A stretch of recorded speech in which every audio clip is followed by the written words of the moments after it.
Yo yo yo yo, magandang umaga mga paps, mga moms. Today papakita ko sa inyo yung na trip kong kainin dito sa Iligan. Technically dapat merienda siya pero rice meal kasi siya. And sarap na sarap ako sa kanya. Ano to? Chicken pastil. So let's go, check natin. 20 pesos lang to guys, kaya gusto lagi sa mga student. Yeah, look at that. So obviously ito yung chicken.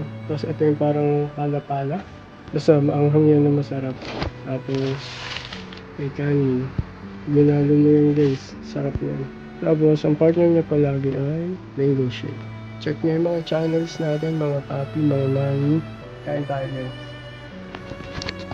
So yun, mabilis ang life update na mga paps. So, nag-start na rin tayo mag-edit ready. And yun, maraming salamat dahil nandiyan ka pa rin. And this has been your Papa Ino. So, pick up sa susunod na mini vlog. Yeah, time tayo pa